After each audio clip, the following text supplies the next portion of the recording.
Good evening, everyone. I'd like to call this regular Board of Finance meeting for Thursday, February 16th, 2023 to order. First item on the agenda, usually a public forum. We're going to actually do that number 2 tonight. We have a discussion with the town's bond advisor, Bill Lindsay, about bonding and debt retirement. This is a presentation that we have requested over the last couple months, and we decided that we would do it on one of the busier nights of the year.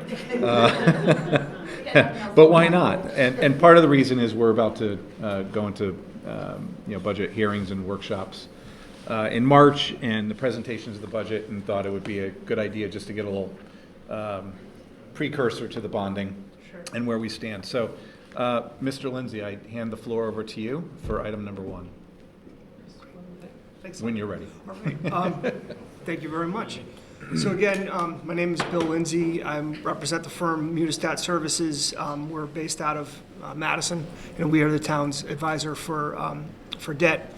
And it was asked to come out tonight and talk a little bit about capital markets, specifically the municipal bond market, and then the town's debt.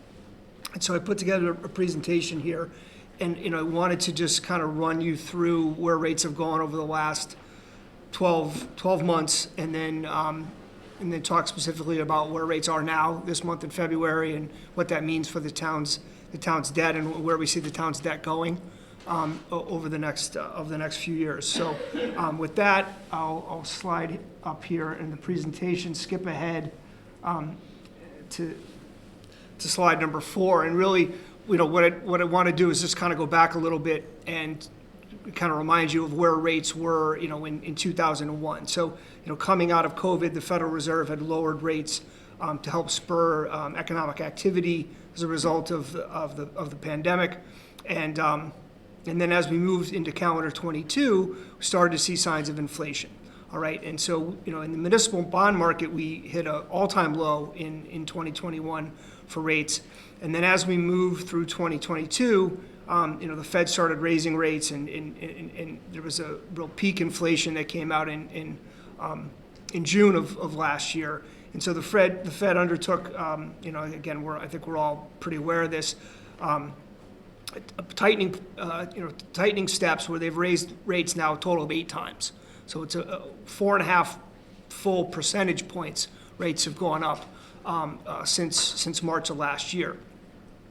And so, the important takeaway there, though, is that when the Fed is taking that action, it's really their Fed funds rate. It's the extreme short end of the yield curve. It's the overnight rate, basically, that banks are using to borrow money from the Fed. But it doesn't necessarily have a like effect on the longer end of the yield curve, is I think the important takeaway. So when we talk about rates being a lot higher, they're really higher on the short end. And what we find now is we're in a situation where we've got an inverted yield curve, where short-term rates are higher than longer-term rates, which is fairly unusual, certainly for the municipal market. And so I want to try to paint the picture for you here that rates are not at a point, at least longer-term rates, where the town should change its approach to capital borrowing. We're not at a point where I would consider them punitive. In fact, I think they're probably, still attractive rates from a historic perspective. And so that's why we put together this slide here to kind of demonstrate that, and we've been showing this to clients pretty regularly over the last 6 to 8 weeks, just to try to give them some comfort that, hey, even though we are seeing this tightening, from a historic perspective, I think we're still at pretty fair levels. So what I've given you here is the 20-year tax-exempt spot yield, and we've looked at this over a 30-year time horizon, and what you can see, I think you'll notice here, is that over time, over the last 3 decades, that rate has fallen pretty consistently to that peak down on the right-hand side in 2021. The red line here represents what the simple moving average is over that 30-year period, and so that simple moving average is a 4%. Rate over 30 years. And if you look on the far right-hand side, you'll notice that we're still south of that. We're still less than that 30-year moving average, and I think that's the important takeaway here.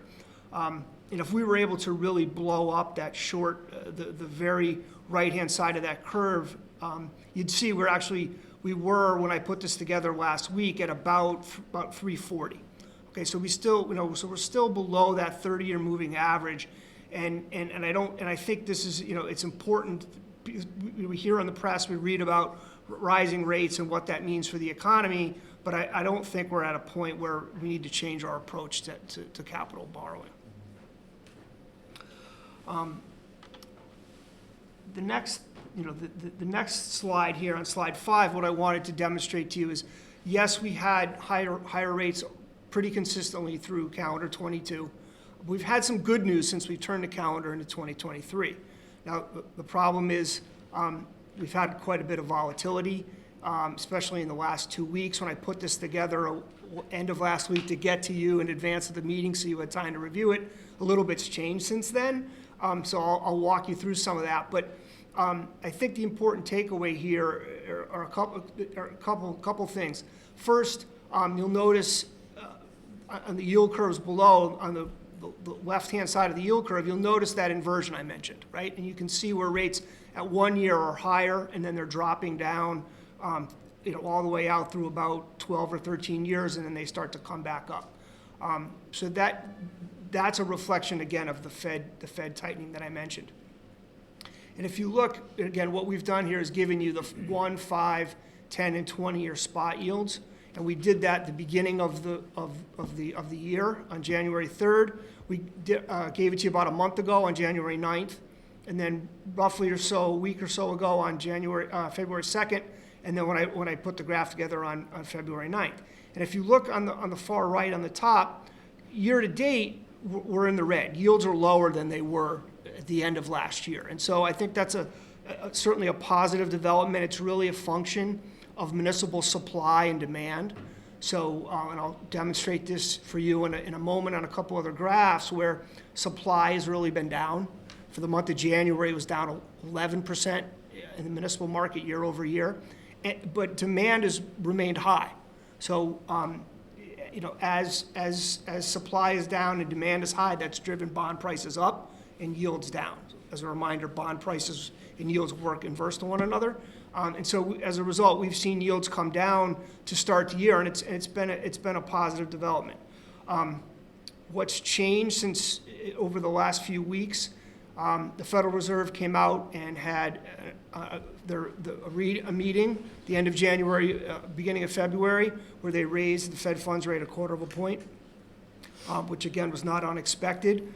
But what happened following that meeting is on February 3rd, on Friday, February 3rd, the January employment report came out, and it was a much better report than people had expected. Jobs were up about 500,000 jobs, where the market had expected something around 180,000, 190,000 jobs. And so the market's concern now is that, yes, the Fed raised the rate at their first meeting in calendar 23. The market had been kind of not expecting a lot more Fed increases throughout the year, and in fact had actually begun pricing in Fed cuts at the end of the year. They really weren't listening to what the Fed was saying, and now they're kind of coming to the realization of, the economy isn't necessarily slowing like they had thought it might. Jobs were better, and this gives the Fed cover to continue to raise rates. So as a result of that, we started to see rates tick up. So if you looked at that five-day change column, you'll notice that rates were actually higher by 31 basis points at 1 year. Again, that's the market starting to price in the next increase. So again, what I want you to take away from this slide is that we've seen a good start to the year in January, but we're starting to see a bit of volatility, and it really is, as it was in calendar 22, centered around what the Fed is going to do, what their terminal rate is for their rate, how much higher are they going to have to raise rates, and when that may occur, and that's really what's the main market driver. Before we move to the supply and demand, I think the other thing that's important to take away is all of the town's existing debt is fixed rate debt, And so as rates continue to move to higher levels, that doesn't have it doesn't have a budgetary effect at all for the town. When we sold the bonds, they were fixed rate. The town has no variable rate debt. So you're not directly impacted here from a budgetary perspective, with respect to your prior bonds. And I'll demonstrate that in a few slides. The concern would be on a going forward basis, what would be the rate on the new bonds if we issue bonds, say, this August. But again, based on the first slide we looked at and where we are from a historic perspective, I think the rates are still at a modest level. Here on slide 6, I put these together just to demonstrate to you that kind of positive supply-demand dynamic I mentioned. The graph at the top is the 30-day visible supply of new issuance, and you can see on that far right where it's dropping below the moving average. And then the graph on the bottom is what kind of our proxy for demand. This is money flowing into municipal bond funds. And you'll note on the right-hand side, as we moved into January, those numbers are all positive. So that represents positive money going into bond funds, whereas most during calendar 22, on the left-hand side of that graph, you see the negative numbers represents money coming out of bond funds. So the more money that's going into bond funds, that's our demand. And as supply is falling in the top graph, that's what's led to the falling rates through January.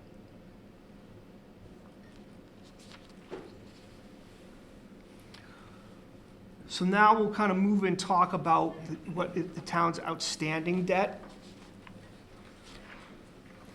And so what we put together in the next few slides is just an overview of what the town's current debt position is, and then we'll talk about what, if there are any refinancing opportunities and when those may occur. So here, this graph, these are each of the outstanding bond series, prior bond series of the town, both what the original amounts were, and then how much of is outstanding and how much of that is callable. So as a reminder, when the town issues its fixed rate bonded debt, it issues the debt with a optional call provision included in it. It's at the town's option. And so the town can only refinance the debt when we hit that stated point in time, that call date that the town is utilized.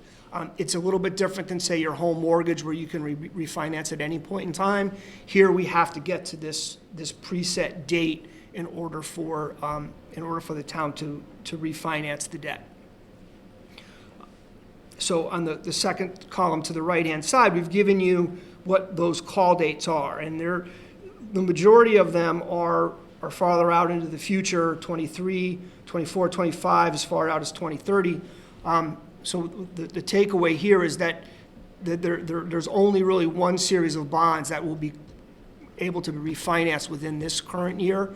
That's the 2016 new money issue, which becomes callable in August of this year. The other bond series, we would have to wait until we reach that call date over time, to have a refinancing opportunity. So then what I've done is I've gone through, and I won't go through these in much detail, but just giving you, highlighted for you in color, in red, what the callable maturities are, so you can see that there are potential future opportunities to refinance debt. And we've highlighted for you the third column from the left is the 2016 new money issue. And you can see down at the bottom in the red, that's the one that would be callable after August of 22. But again, these are all fixed rate bonds. And so rising interest rates don't have a negative budgetary effect for this prior debt for the town.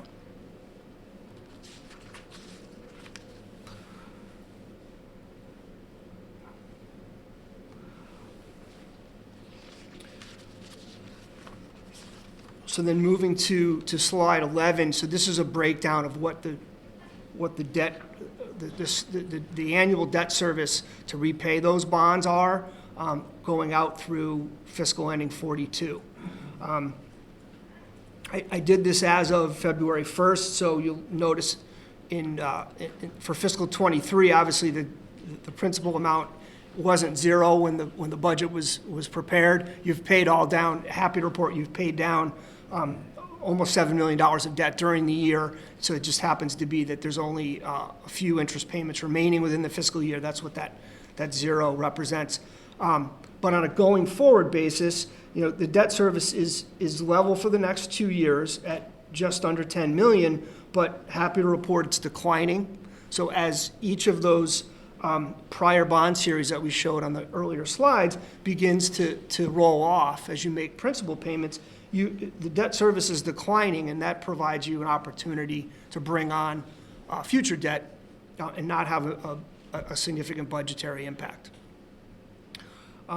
One of the questions that we were asked to look at is that, what is the annual carrying charge, or what is the percentage of the budget that is taken up to pay this debt service? And it had started out, at a modest level, around 5%, before I think the high school project came on, and then it peaked at about 10% a year ago in 21-22. But now that we've moved beyond that peak, and it's going to be declining over the next few years, as you can see from the charts here. And so the question was really, where do you see that going over the next, say, 5 years? And then, kind of provide some context in terms of comparable communities as to what that carrying charge would be. So, assuming about a 3% budget growth over the next annually for the next 5 years, that number would drop to 7%. So 7% of your budget in 2028 would be necessary to service the debt, and that's I think that's a healthy level. If we look at the median for the AAA rated communities across the state by Standard & Poor's, the median number would be 6%. So you'd be close to that median, slightly higher than it. But again, I think that would be considered, a manageable number at 7. To provide some context, looked at the town of Brantford, and for the fiscal year that just ended, their carrying charge was 8.1%. Town of Madison was 3.3%, but it's important to remember Madison just recently passed a large school initiative, and that number is projected to climb to upwards of 10% over the next few years as they bring on new debt for that school initiative. So, and then the other one I looked at, the other town I looked at was the town of New Canaan, which is similarly rated to Guilford. Population is very close. New Canaan has higher debt than Guilford does. And they have quite a few number of municipal buildings that they own and operate.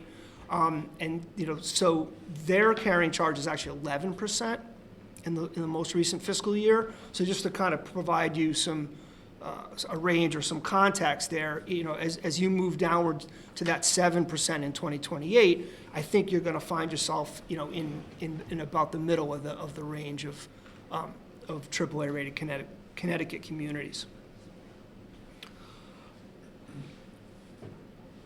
And then the final question that we were asked to kind of consider is, it really was two things. One, what should municipalities know about financing, debt financing that often is overlooked? And I think that there's two things here. One is that call option that I mentioned, the concept of the call date, and that unfortunately the bonds are not callable at any point in time. So we have to wait till we get to that call date. There was a point prior to 2017 where local governments could undertake what we call an advance refunding, meaning they could call the bonds in advance of that stated call date, put money in an escrow account to pay the debt service until we hit the call date, and then they'd call them in from investors. But unfortunately, that was changed in 2017 under the Jobs Act, so we no longer have the ability to do that. So now we're looking at what we call a current refunding. We have to get to that call date that I mentioned, and then we can refinance them on the other side. So I think most of us think in terms of our residential mortgage and how that works. For refinancing, it's a little bit different. So I think, to me, that's the one takeaway that people often overlook.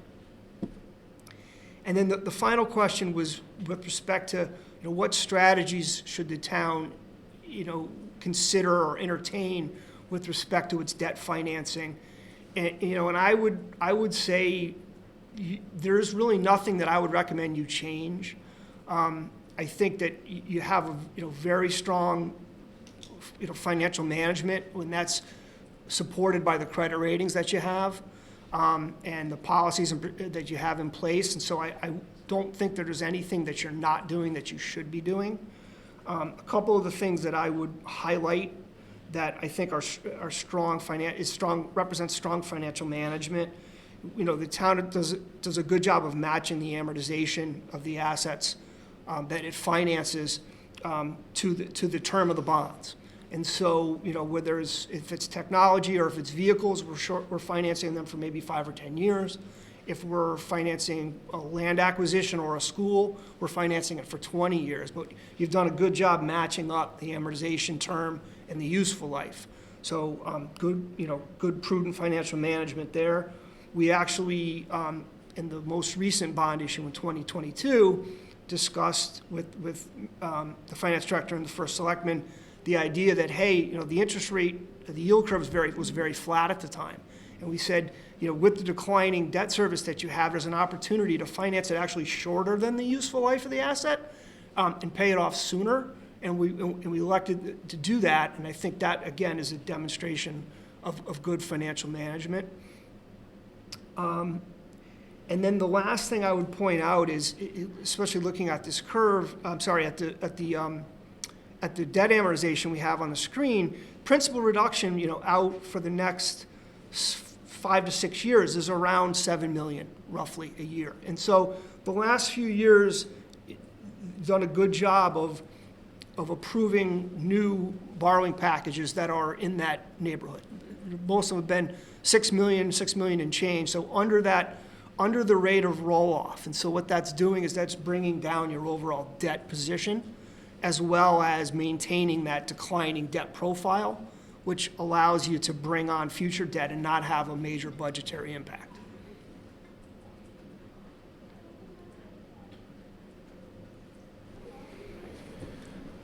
So that was my presentation. I hope I didn't take up too much of your No, that was probably a your meeting. perfect amount. It was great. Great questions. I'll look to the board if there's any questions first. At the moment, it looks like 5 years would be the sweet spot. If we had to go to market, we'd probably go, if we wanted to go finance a bunch of 5-year assets like cars, police cars or something like that, that would be matching. That looks good. The yield curve suggests that. But I'm glad to see that it's very useful for us to have a look. We look at so many things in isolation. We don't know quite where we stand in the grand scheme of things. So it's just great to find out that we're kind of in the mix and headed the right way among our comparables. So long as we just don't gear up on debt again, we're going the right way. I got a quick question.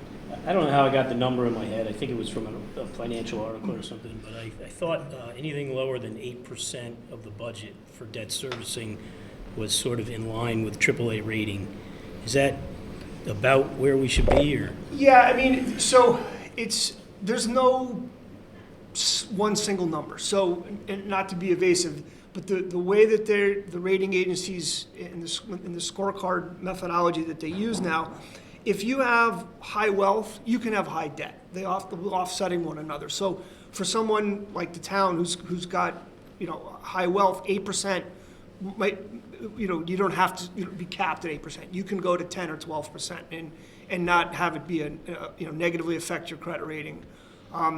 Is for towns who may be slightly less wealthy, both in terms of median family income as well as the size of the grand list, don't have as much financial resources to support the debt, then maybe 7-8% would be a reasonable cap. So, I think the rule of thumb used to be 10%. Is anything less than 10% is considered low.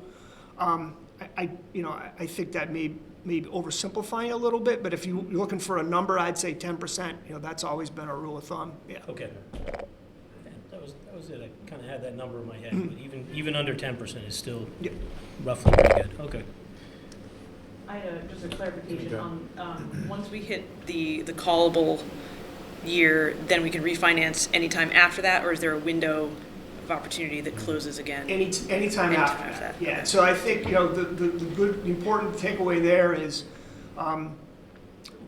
we may not have an opportunity this year, depending on where rates are, but those bonds will remain callable. So, a year from now, or, 2 years from now, at whatever point the Federal Reserve has to start easing again, and they start cutting and rates come back down, then there'll be a nice opportunity to refinance.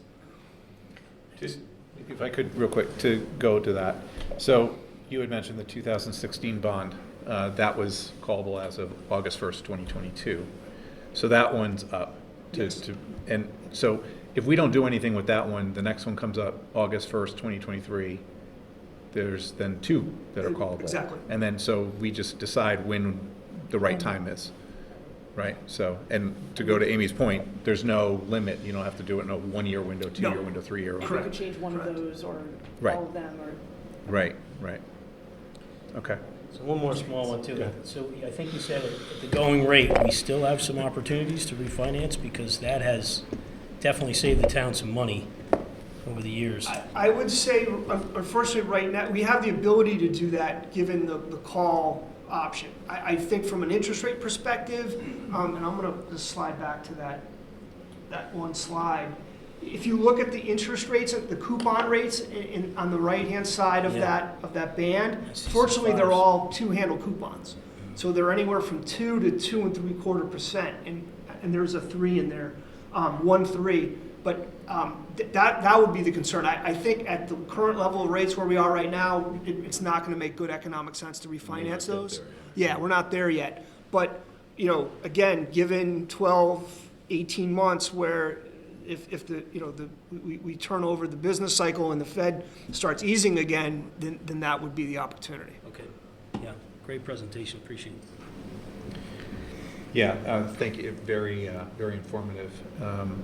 And I guess I only had one other quick question. Is the high school bonding is really not, it's in all of these bonds, right? Because it's been bonded over 3, 4, 5 years. So all those different colors, I know that during the presentations, in fact, we may hear it today, how much high school bonding is left or what the percentage is of the bond. But there's no specific, when I'm looking at the bar graph, the very last slide, Yeah, that so it's mixed. The high It school is. bonding is It mixed in is, yeah. with other bonding packages and authorizations that. yeah, correct. And there were, so it wasn't borrowed in one big tranche just Right. for the high school. It was intentionally broken out into a series of bond issues, and the idea, the goal was to not have a big spike in the mill rate where we borrowed all at once and debt service jumped. That carrying charge went up by multiples, so we broke it off into smaller installments and borrowed there over multiple years. So, I could certainly have done this for Mary Jane in the past, gone back and said, hey, here's what is left on the high school, but for the purposes of the meeting tonight, I just focused not on the project level, but on the series level when the bonds were issued. So yeah, you're right, it's spread out over, 3 or 4 different borrowings. We'll be reporting that during our presentation. Anyway. Yeah, I'm sure. And this is more of clarification that you can't look at the colors of the bars and say, the high school is this much. Correct. Because it's all part of all of these different bond packages. So there's no way you can really look at this that way. I wanted to clarify it, probably more for the public than anything. I guess the last thing to point out was one of the things that, just for anybody keeping score at home, this debt service is knocking on the door of the equivalent of fire and police. It's a significant portion of the budget. So it bears examination once a year, so appreciate it, thank you. Yeah, thank you for My pleasure. coming forward in somewhat short notice, because I think we decided in January and said, oh, why don't we have Bill come in February? So thank you for taking the time. My pleasure. Appreciate it. Okay. Okay, moving on with our agenda. Thank you again, Bill. Item number 2, public forum. Anybody wishing to address the Board of Finance in public forum? Seeing and hearing none. Item number 3, approve minutes of our regular meeting minutes of January 17th, 2023. Do I hear a motion? So moved. Second? Any comments, corrections? I had one tiny note on page 2, under the Standing Building Committee minutes. Mr. Beatty said it's worth noting that there is an opening on the Standing Building Committee. Thank you. I have one small one. Oh, go ahead, Bob. One small one under number 8, and it's just more semantics, I think, but. Item number 8? Item number 8, Okay. sorry. And this is regarding the elderly tax relief. There was a discussion, and we were talking about numbers rising and falling, people in the program. And in the second line there, I meant to say I wouldn't be surprised if we receive an increase in applications to the program in the coming years. It might be construed as Right. amount of money. Yeah, that's a good point. Okay, anyone else? Okay, all in favor? Aye. Any opposed, abstentions? Okay. Item number 4, correspondence, Standing Building Committee minutes. I believe the Standing Building Committee met later than usual, so their minutes have not gotten to us, so we'll probably get caught up next month. Item number 2, for Pension Committee minutes, anything on the minutes monthly report? Up 6% in January. Yes, Hooray. yes. And as Mary Jane always likes to say, it's just a snapshot in time. Yep. Okay, anything else on pension, anything on OPEB? No, thanks. Okay. Moving right along, item number 5, review and accept report of expenditures for the Board of Education for January 2023. Linda Trudeau, Dr. Ballas Tracy. Are you filling in again, or is this your regular term? No, I'm filling in. She likes it so much. I know, to you hang like, out here you at Board like of coming Finance to our meetings. meetings on Monday. Well, actually, tonight's Thursday, so. That's right. we're all No, over the place. Christy you. Faulkner was a reviewer of finances Okay. this month, but with the meeting night change. Yep, great, yeah, right, thank you. Yeah, no problem.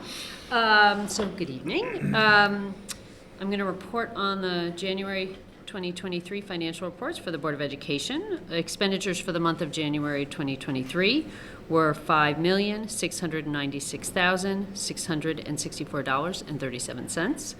Expenditures and encumbrances through the end of January were 54.7% of the budget, as compared to 55.88% in the prior year.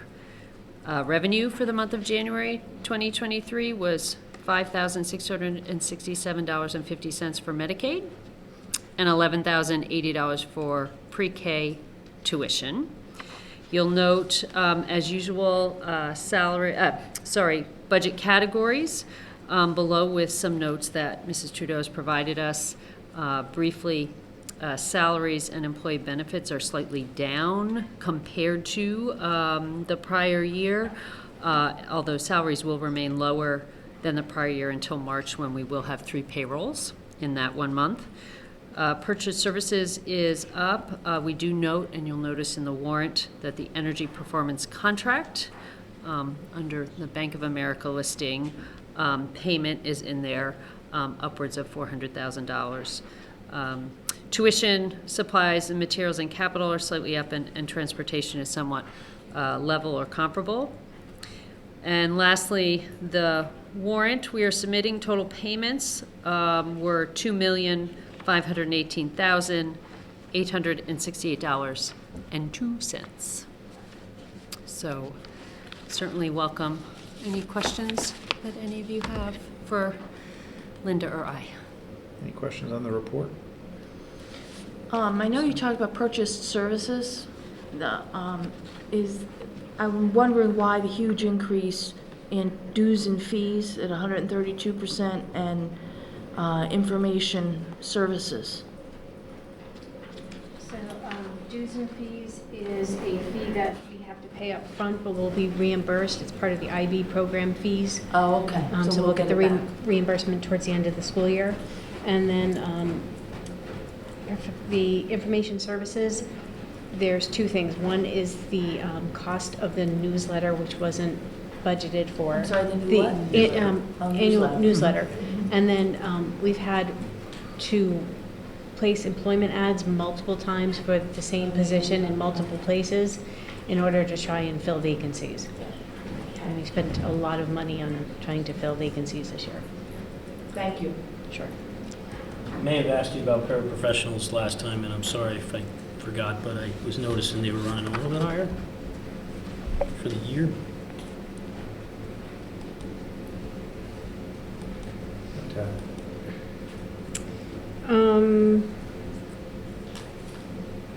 I'm gonna have to get back to you on that one. I Yeah, don't maybe, know. maybe it's Yeah. not, it might be timing or Yeah, not I really didn't- I- explainable right now. Yeah, I didn't think it was, for me, it wasn't that far out of line. It's not. No, it's not, yeah, but I will certainly look into it and get back to you.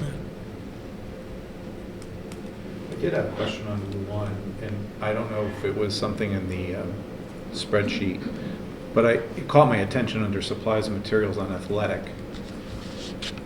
And I looked at the percent expended, it was 88%. Then I looked back at the lines, and no, maybe it is. Oh, it's the encumbrances. It's the encumbrances. Forget I said anything. Okay. Alrighty. Certainly. That's what it was, okay. Because I was looking, it was like 28,000 spent, and then I just totally missed that number, so, yeah. Well, while we're on it, I think we might have touched on it last month, but the athletic is running higher for, due to what reason, right now? So some of it is replenishment of some other uniforms for the rebranding for the middle school. Oh, that's right, because Some of it- that was phased over a couple Yeah, of it was years. phased over Over a time. couple- Some of it Okay. is some things that weren't done because sports haven't been as normal. So Mhm. we had to buy other supplies to run the sports Mhm. in a somewhat more normal school year than the prior year. Okay. Is there any expectation or thought that that might go over budget, or that'll stay within the budget? It'll stay within budget because Mr. Jarvis will make sure that he balances it out with funds from his student activity fund. So Okay. using some of the funds from gate receipts Okay, to balance that out. He won't, we don't usually have that one go over. great.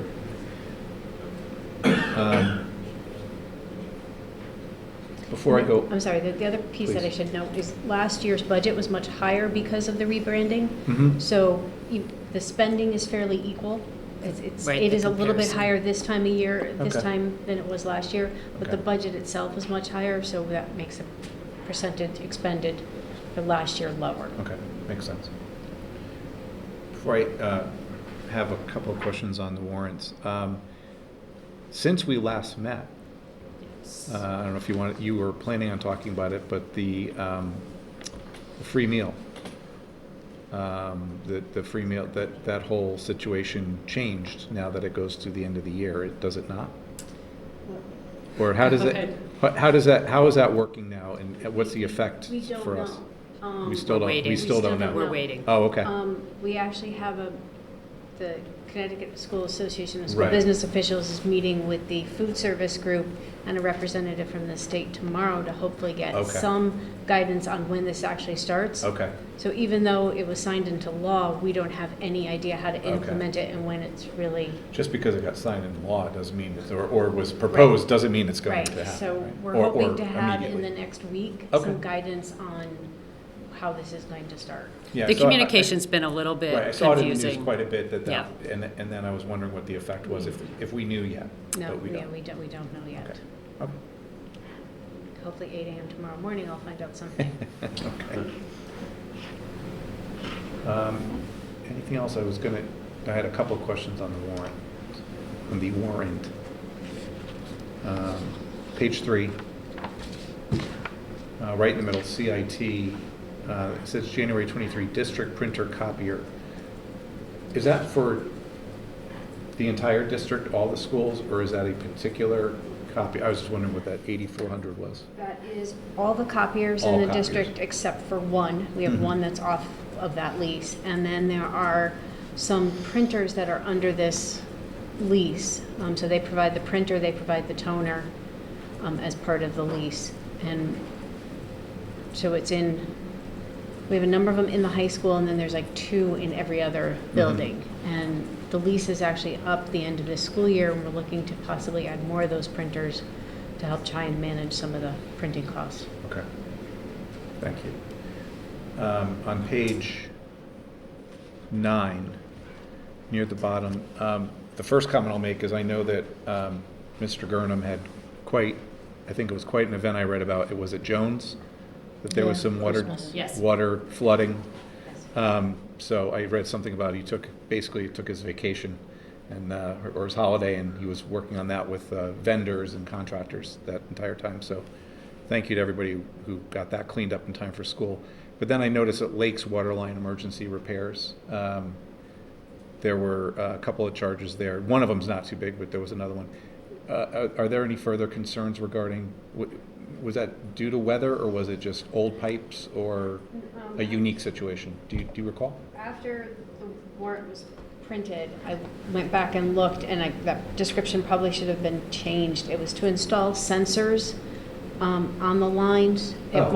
It wasn't emergency repairs? No, Okay. that comment came off of the blanket PO that Mr. Gurnham had generated, Okay. and it should have been changed. Okay, as long as it wasn't an Yeah, emergency no, repair, and I guess. the smaller one was a small leak in the water Okay. line, but Yeah, it was not a major. It wasn't big. It was not a major. Okay. Okay, good. Jonathan, did you have Yeah, something? sorry, there's one more. Good. Can you just touch a little bit on the capital lines that are running kind of high, heated up a little here? So the equipment line, we just submitted for reimbursement for just over $400,000 from the capital lease. So that'll reimburse that. The site improvement line is for projects that went over and the unanticipated asbestos that was found in Baldwin. You mentioned this before. Yeah, so that line, unfortunately, I don't have much of a recourse to reduce that line. We'll cover that under other parts of the budget. So That'll be a transfer at some point. Yes. It'll have to be, yeah. Yep. Okay. All right, sorry, I got that. That's okay. Asbestos was discovered. Anything further on any of the minutes, budget hearings, special meetings, warrants, anything? Tuition report, thank you. I know you sent it. Yes, I I have was it. just going to mention I brought it that. up real quick on my phone, just to take a look. I don't have any questions for it. So I did change that report to reflect the change in the excess cost funding, except that unfortunately, I was told that we were going to get 88%, but we're not, we're only getting 85%, so that report's slightly off, but we're still in a pretty good position Right. as far as funding, and we will get our first excess cost payment the end of this month. Good. And with the new legislation, it'll be 85% reimbursement, which is higher than we've seen. Great, yeah, it is. Usually in 70s, right? It's been in the set, well, last year it was right at 80. I think the was final right at was 80, right at 80, so Okay. 85 is definitely better. Yeah. Okay, anything further? Good. Okay, I'll entertain a motion to accept the reported expenditures for the Board of Education for January 2023 in the amount of $5,696,664.37. So moved. Second. All in favor? Aye. Opposed, abstentions, recusals? Hi, Megan. She's on. Okay. Item number 6, review and approve the report of expenditures for town government for January 2023. Mary Jane, Good evening. good evening. I'll start with revenues. As of the end of January, we are just over 58% through the year. We have already brought in 93% of our revenue. A couple things just to note, the selectmen's revenue includes settlement money from the national opioids, and we're going to be using that to fund prevention and recovery for youth and family services. So we'll be using that money for that. It's not often you see a 27,000% increase in You line. know,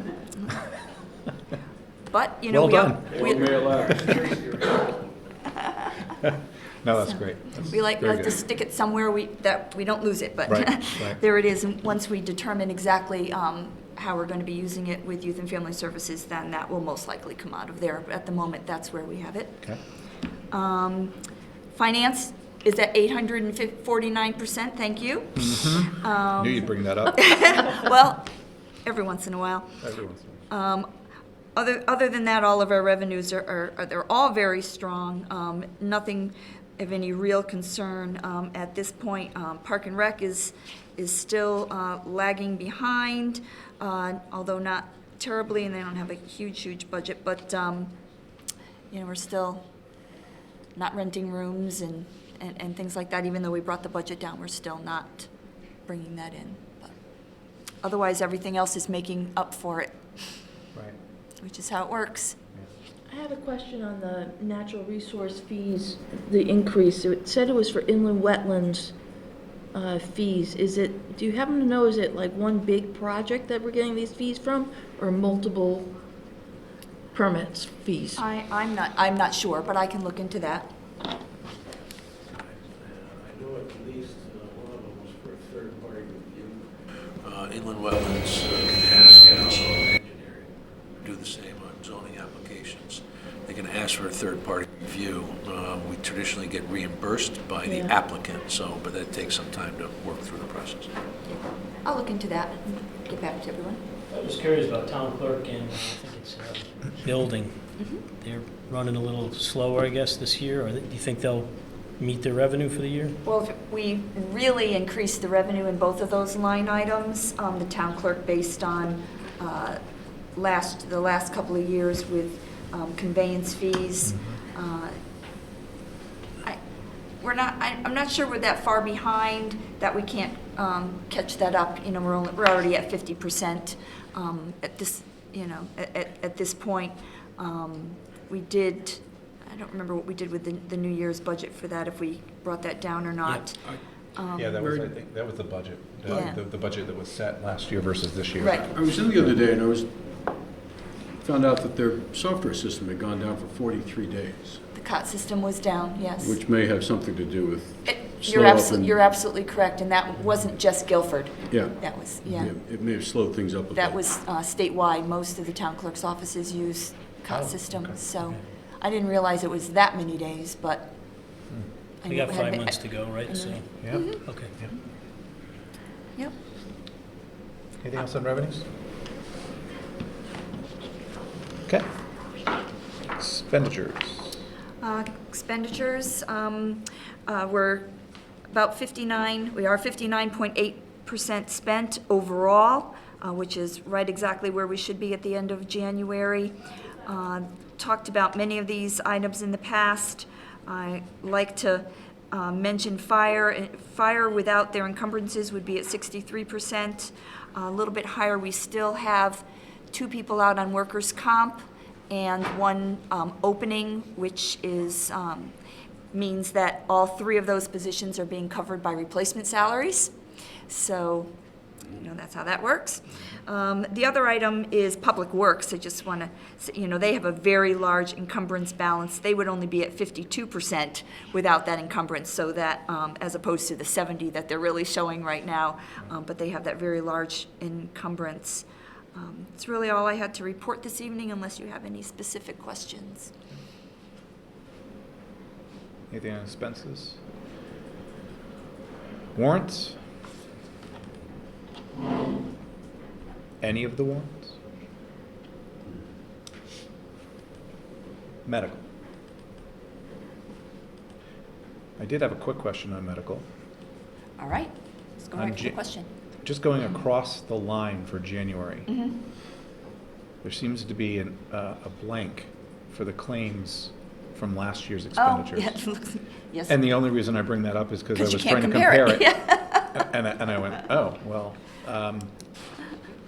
but it's, you know, the January claims were trending pretty much where the budget is. Yeah, So. that's a little bloop there. We'll fix that and get that back out. Not much change on the stop loss.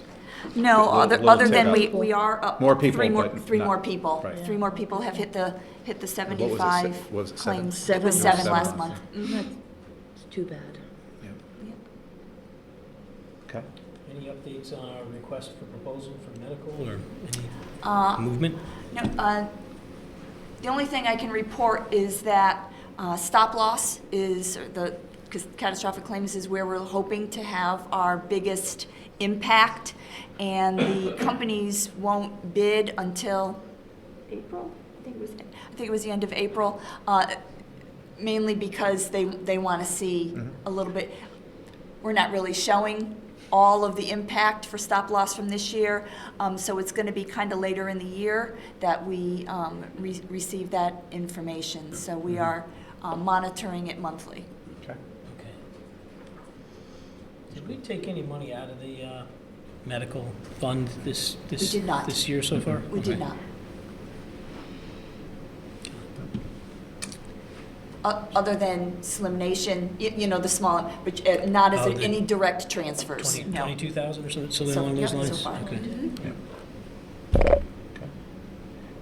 Anything else for the town? Mary Jane? If nothing, entertain a motion to approve the report of expenditure of the town government for January 2023 in the amount of $2,385,216. So moved. Second. All in favor? Aye. Opposed? Abstentions? Recusals? I will recuse myself from any payment to Antonazi Associates.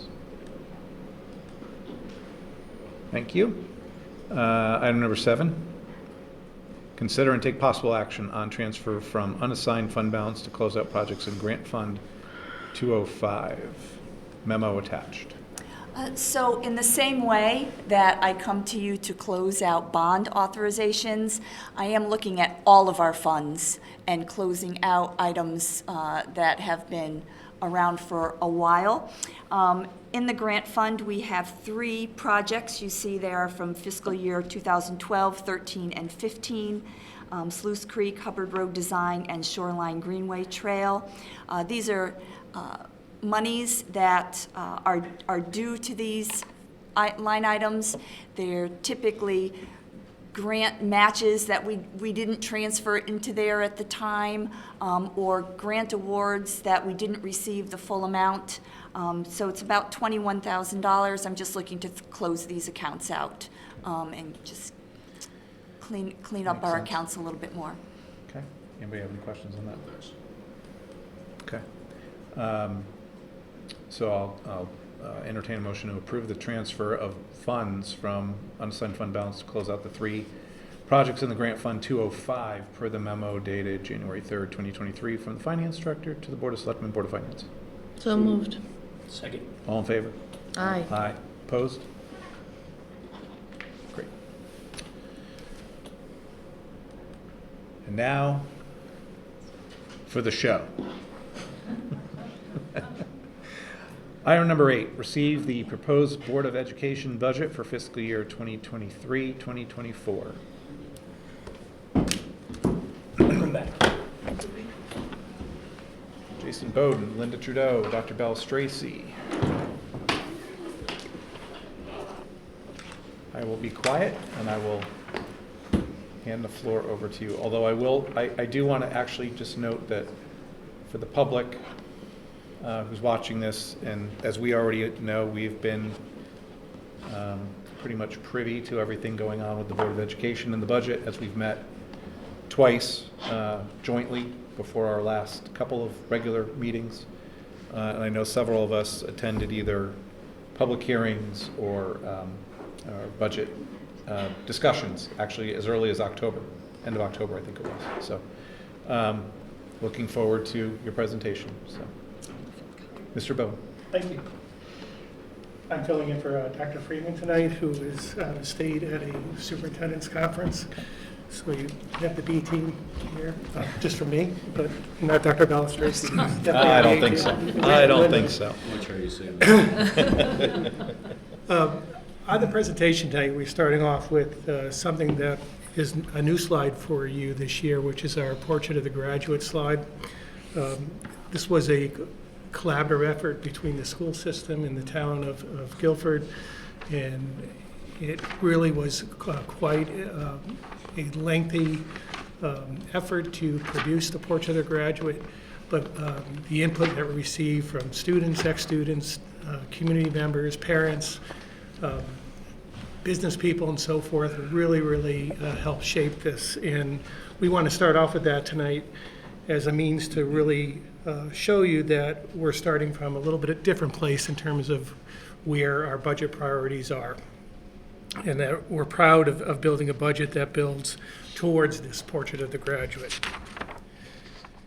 Every dollar that is in this budget helps our students to be an adaptable learner, a responsible collaborator, an effective communicator, a critical thinker, an empathetic individual, and a global citizen.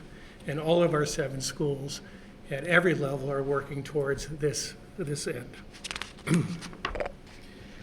After our Portrait of the Graduate, you recognize the slide from previous years that our link in the budget then descends to our district priorities and our initiatives. And as you read through these, and again, we've seen these in prior years, you'll see that the emphasis and focus on this piece is on our physical, professional, and classroom environments. Our budget assumptions then come into play to build upon what is next in our budget process. And there are 4 assumptions related to this that link to their initiatives and district priorities. One is to provide a safe and healthy school environment, to always maintain our focus on instruction and learning, to extend and improve our opportunities for all students, and be innovative in how we use our personnel throughout the district.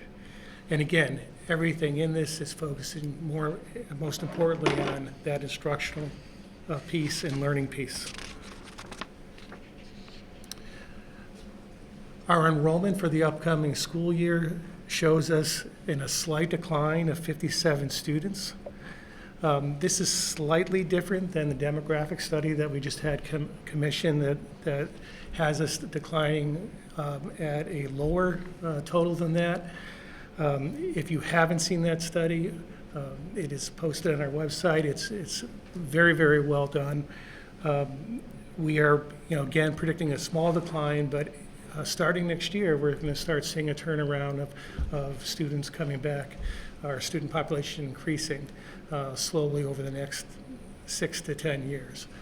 Still below what we were 10 years ago, but contrary to where other towns are in the state that are declining at a rapid rate, we're holding.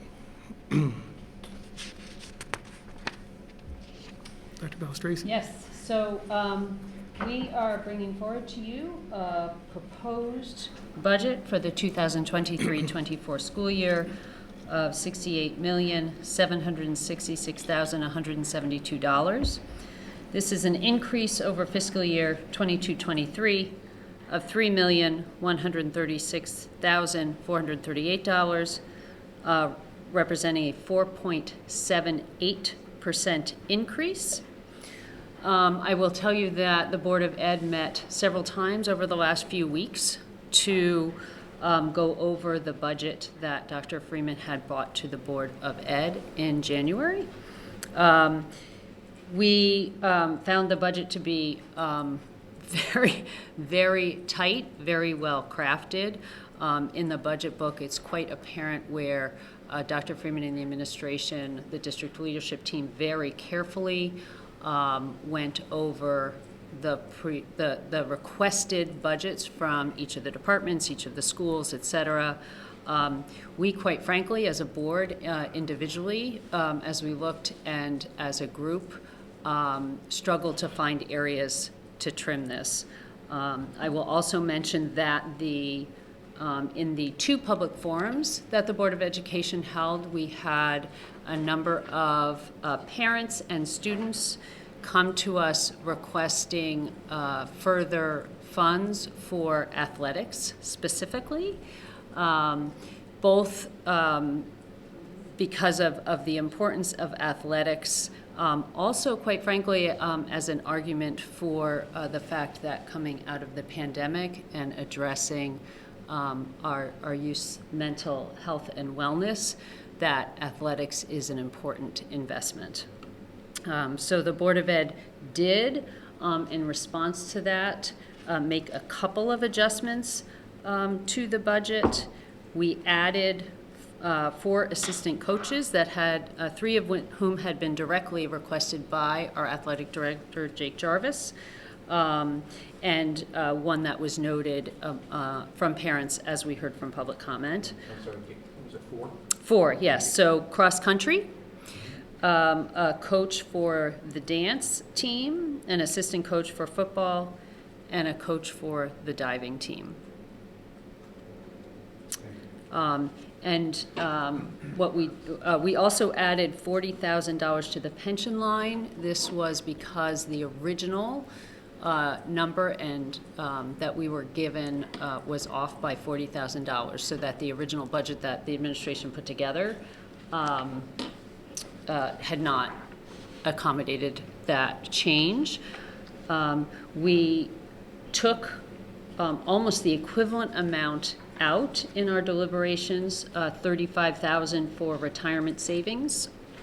None had been taken out. We're trying to be very, very careful with that line because we had mentioned to the Board of Finance the struggles right now.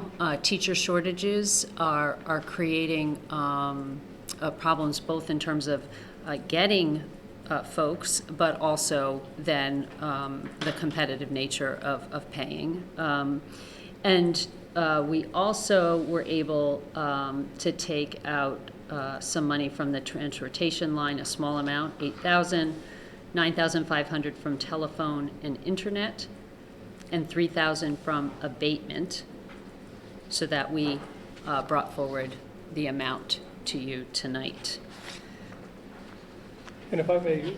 Please, go ahead. If I may add to this, in a prior presentation, and presentations plural, Dr. Freeman has mentioned on several occasions that this number sitting at 4.78 is not out of line in terms of what we have been seeing coming in around the state. And I know Mrs. Trudeau has through her business managers and CASBO connections, has reflected that the survey that she's seeing is running anywhere from 3 to 7s. 7s in terms of And in fact, And and 12.7%, I believe. We are, so I'll note that at our last Board of Education meeting where we made a final vote, several of my colleagues complimented Dr. Freeman not only on the carefully crafted budget, but at the fact that it was coming in at 4.78%, given the rate of inflation we're seeing, given a number of the cost drivers, but also noting, in fact, that we know of neighboring towns that are coming in at 7%, again, one at 12.7%. The pressure on school districts and boards of ed for budgeting this year is quite strong. This is a history of our increases. We have an average overall over these last several years of 1.97, but recognize that until last year, we were able to come in with budgets under 2% year after year. And as we talk a little bit tonight about some of the cost drivers, we'll explain some of those differences. But partially because of the ability to keep them so low for so many years, there is some making up that we have to do, but also with things like our medical line and salary increases, as well as, again, this year, really supply chain issues and increased costs across the board. We're seeing a higher percentage. Mr. Bruno, I'm going to turn over to you for a second here. Sure. Every year we certainly look for efficiencies within the budget process. There are 3 areas of efficiencies that we're centering on in this slide, one being special education. And I want to note with that doesn't mean that we're reducing services in special education. I think, as you'll see in the graph that Dr. Balistraci will present, we've become a lot better at predicting our budgetary needs for special education and in our budgeting, with that. So it's really stabilized over the last several years. I also want to point out a new program, which is at 73 Church Street in town, which is our new transition program for students that are 18 to 21, 22, thank you. It's a great program working on job opportunities and preparing our young adults for life beyond their educational career. The point being that we are doing everything we can in the decade that I've been here to keep kids with their peers in town instead of to have to seek out services outside of town, which is much more expensive. So the 73 Church Street project, our initiative, is just one example of how we're able to do that as a school district. Number 2 being salaries. We're always looking for ways to find competitive grants or other means to pick up for positions that we've added in recent years. Certainly this year, one of the challenges we face is the end of the ESSER funds and paying for positions that came through that means, as well as those that we've had to add for student needs. But again, we look for all ways that which we can fund positions. And number 3, we are very, very conscientious of, as Dr. Balistraci said, about our supply needs. Our building administrators do a great job in terms of their budgeting and to the dollar so that we have enough supplies and materials for our students and our teachers, and that's been held relatively stable in recent years. This next slide is one Dr. Freeman has showed you year over year for a number of years. A reminder that the blue line is the budgeting that the budget as it comes in. The red line is the proposed. Where, as you can see, one of the things that we've been able to do over the last few years is really bring those lines together for a number of years. The fiscal year actuals in red were much higher. These are really, really hard costs to predict. We are required to, anytime we have a student with special needs that requires outplacement or services, to provide them, whether that we have kind of budgeted for those or not, so that the last couple of years really represent, as we see the blue line of the budgets now coming much closer and at times over the actuals, have been able to predict a little bit better and budget a little bit better for tuition. Kudos to Mrs. Trudeau, Mr. Scanziano, and the administration for that work. So when you see the tuition budget line in this year's budget, we are quite confident that we are going to be continuing the trend of the last couple of years of being quite close to the ability to cover that. The cost drivers for this budget are identified here. Salary increase is a significant cost driver. We did, the Board of Ed did negotiate teacher contract this past year, as well as administrator contract. Across the state of Connecticut, we saw higher than has been typical contracts negotiated. We did in Guilford land at over 3 years at an 11.5% increase that came after mediation. It did take us, we did go to mediation to get to that point. And when I'll call it this, kind of the season of negotiations this year, because of course not every district was negotiating. We're typically negotiating 3-year contracts.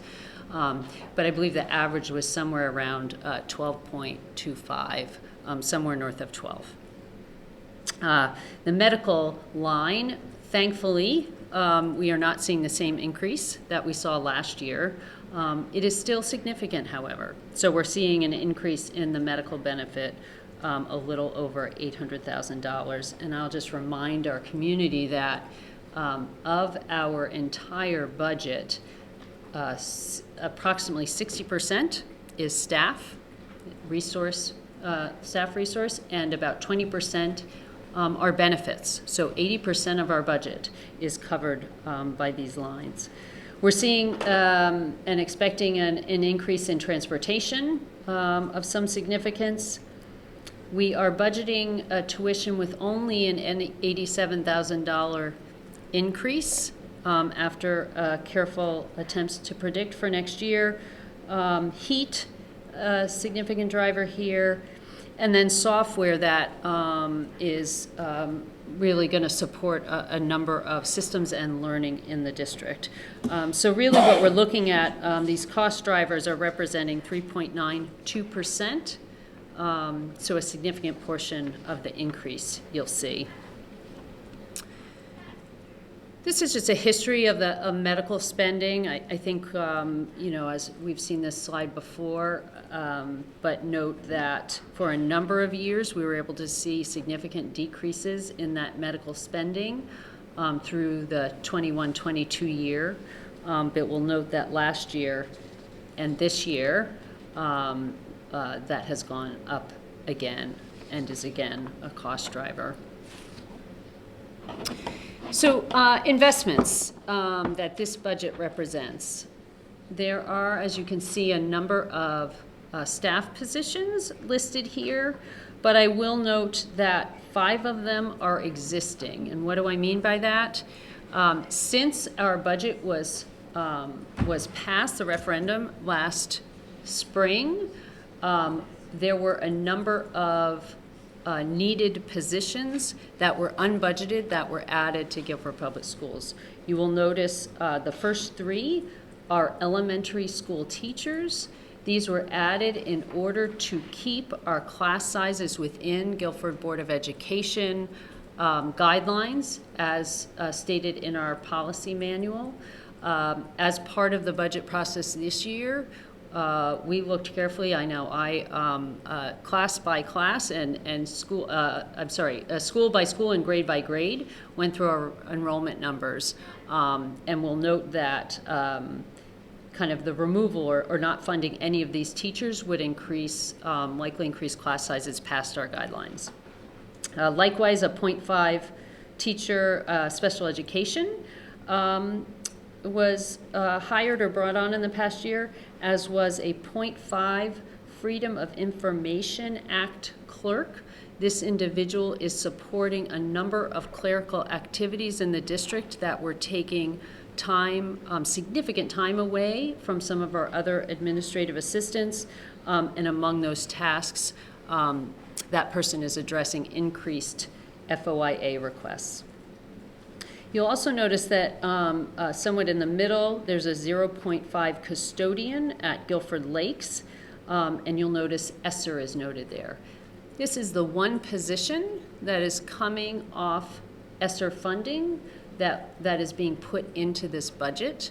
Mr. Bowden alluded to the fact that there are 2 other positions coming off ESSER funding. They are not in this budget because Guilford Public Schools is applying to grant fund them for another year, and is confident that they will be successful in doing so. So we're in the process of that. It is not a guarantee, but it is certainly a strong expectation or hope that will happen, and will then allow us not to add those 2 positions into the budget. So the additions here, new to next year, are a 0.5 special education teacher at Adams Middle School, And then towards the bottom, 0.5 office para at Lakes, 5 assistant athletic coaches, and then the other investment, ice time and pool time. So $20,000 towards our hockey program and $4,000 to our swimming teams. These are a second year of attempts to really bring the costs of those facilities down for the parents and students participating. We've heard from both the hockey and swim teams for a number of years the significant amount of parental costs to participate, and we are trying to address that. Mr. Bowden, I'm going to turn this to you. This slide is just another portrayal of what Dr. Balistracci was talking about in the prior slide. I just want to note that there are no additional additions to the administrative staff in district. The additions are coming in existing positions, as we said, paying for existing positions within the teacher ranks, some very small paraclerical increases, and that small custodial increase. For those that have been watching these presentations for the last decade or so, we've seen over the decade a number of reductions in our staffing. When we have reductions, we're always looking for ways to reallocate where our needs may be within the district. So you've seen through the years some reductions in elementary classroom teachers. Well, we've had to add elementary classrooms, as you saw in the prior slide. Elementary world language and middle school world languages, any world language area, teaching right now is a shortage area. Very difficult to, one, find people, and two, to retain them, especially in part-time positions that we have in districts. So some of the reallocations have gone to making those positions full-time to make them more attractive to candidates that are out there that are thinking about coming to Guilford. Throughout the decade, we've implemented full-day kindergarten, responded to public concerns around elementary art, responded to district-wide addition of psychologists and social workers to help students and families with social-emotional needs, especially through the pandemic. And even post-pandemic, which there's been, in our meetings, Dr. Balistracci, plenty of parental concern about this area and the need for additional supports in place. And again, investments in special education, instructional coaches, and more development of technology use and integration in terms of our teaching and learning in the district.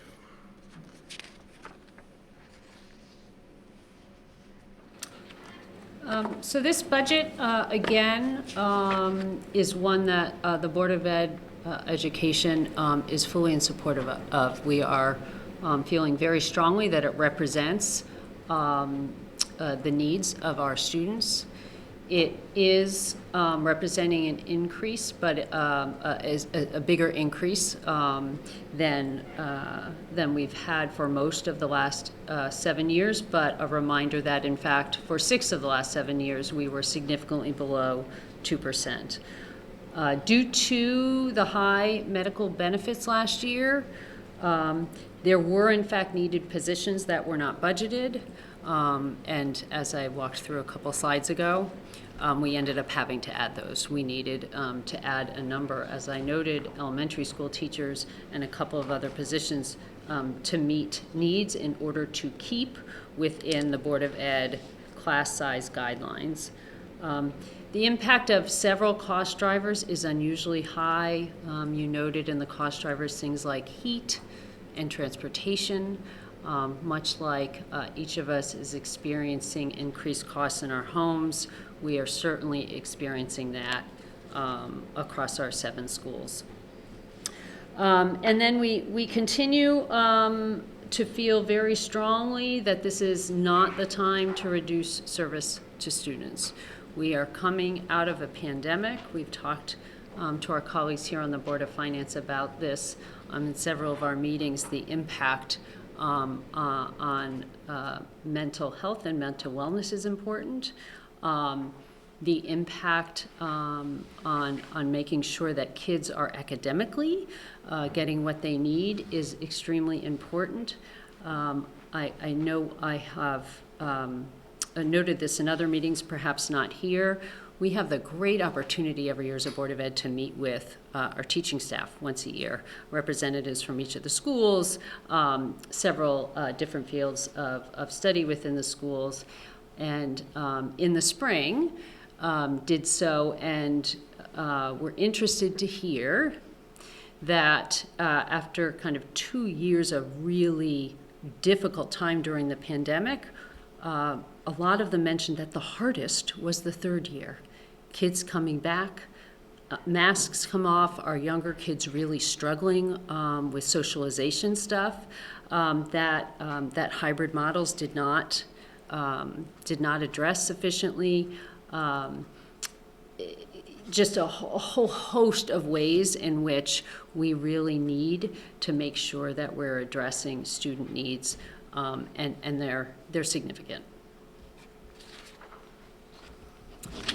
The next slide in front of you represents our bonding request this year. It's smaller than past years. There are only 3 items on it, totaling $1,031,260. The first one being Baldwin Middle School's gym floor replacement. I'm told from Mr. Gurnham and Principal Hamill that the floor has been sanded so many times throughout its time that they're afraid if they sand it again, it's going to disappear. So it's time to replace it. The second item is furniture and fixtures for 595 New England Road, which would be the location of where our offices, Board of Education offices, would be on the high school campus. Right now, we're in 3 different locations scattered throughout the town.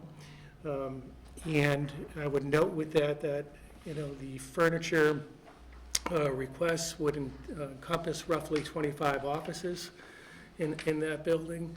And I know Mr. Gurnham has done some sort of a survey related to the current furniture we have in those 3 offices, much of which has come from a variety of different business interests in town over the years, including, I was told, when Guilford Savings Bank redid their furniture some 20-some plus years ago. Yes, we have some old Guilford Savings Bank furniture in Guilford Public Schools.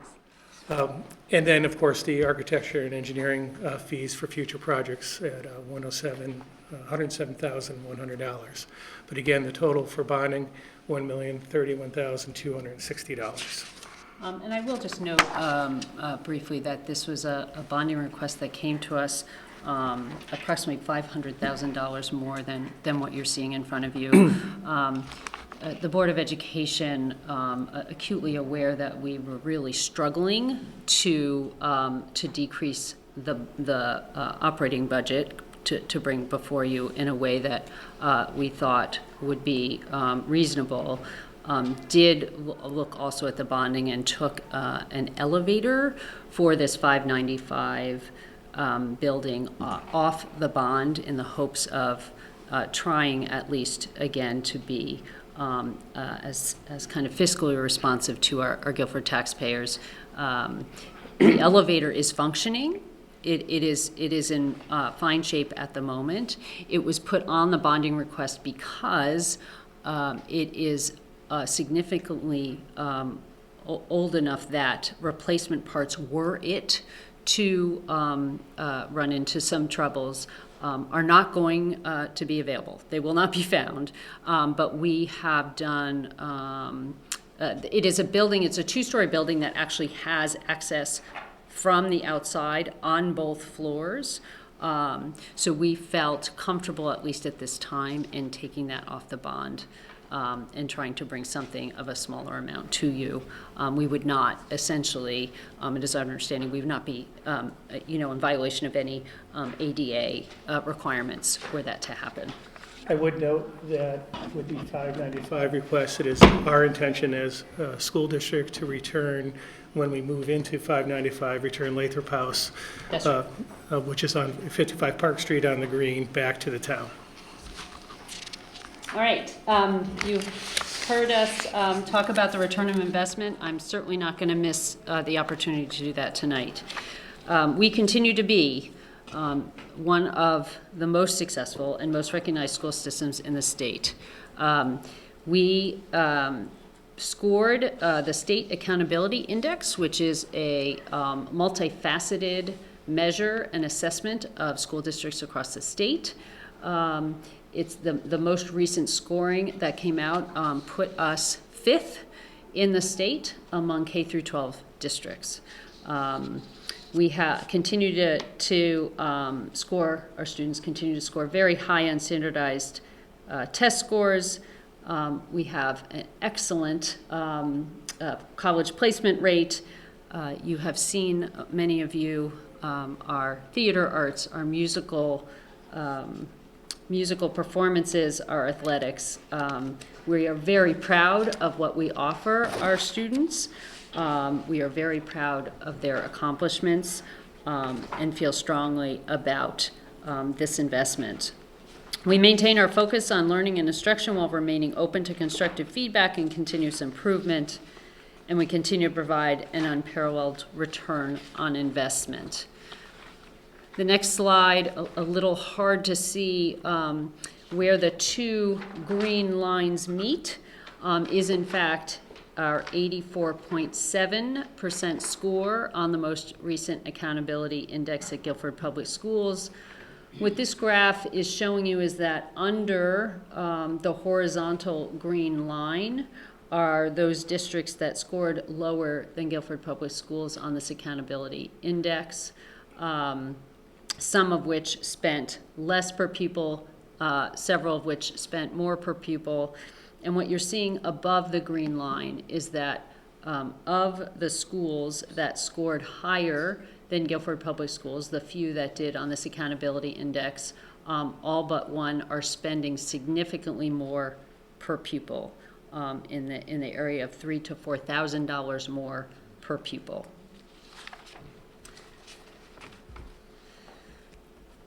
The accountability index that I noted is the most comprehensive holistic rating that the State Department of Education provides. We do best on the aggregate measure. We have maintained our performance during the pandemic. That's been a significant point for us. As I noted, I believe before the pandemic, our score was 84.4. Most recently 84.7. So that is our presentation to all of you. We are happy to answer questions that you may have at the moment.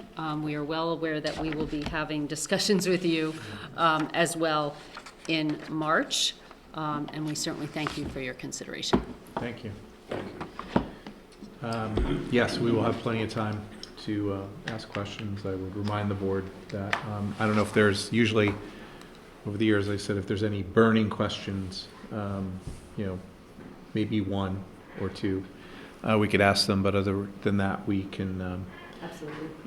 Certainly have plenty of discussion. There'll be another presentation. I'll go over all this under Right. new business. Absolutely. The forum, the public forum and the workshop. So very comprehensive.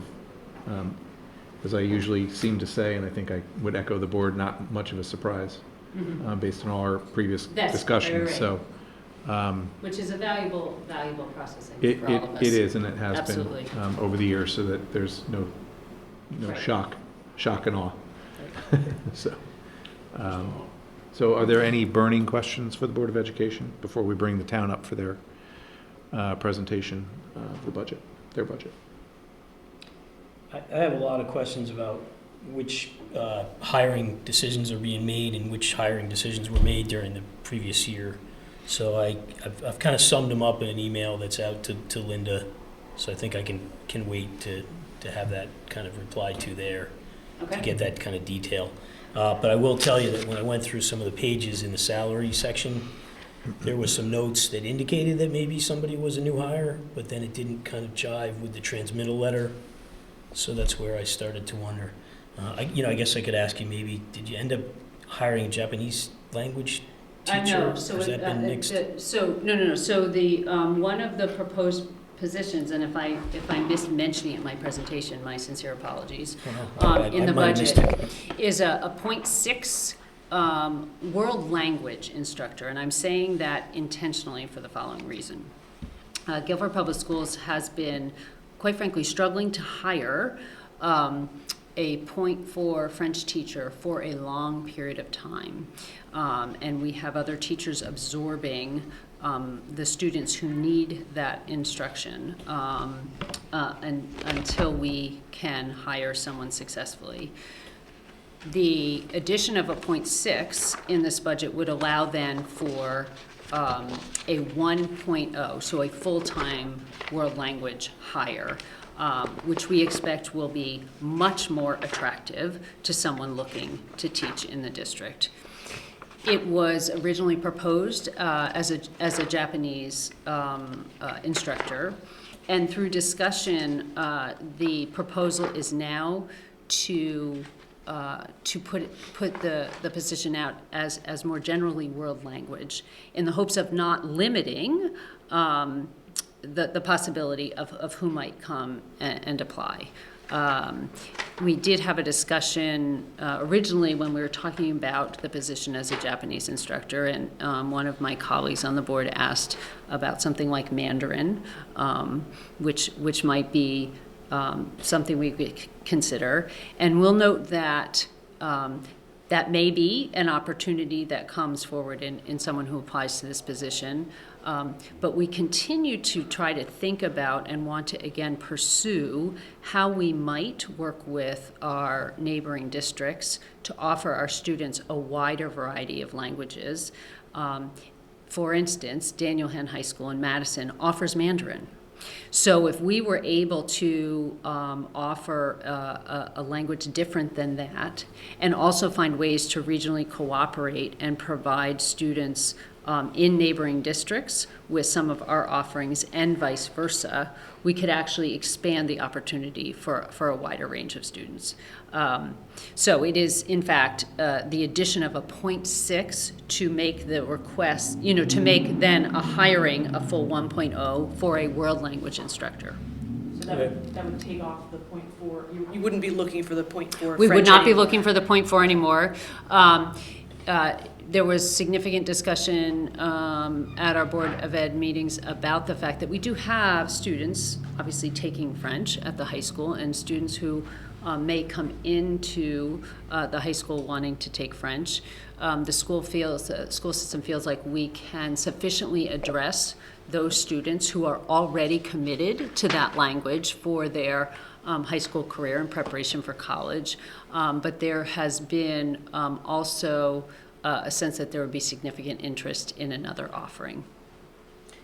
Sounds like a great idea to me to share the teachers between adjacent towns, if that's. Yeah, and we have to, we're going to have to think about it carefully, right? Because this was something that came up several years ago, you may remember.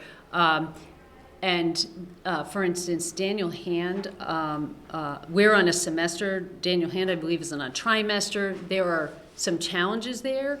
But one of the silver linings that came out of a very challenging last couple of years is Zoom, right?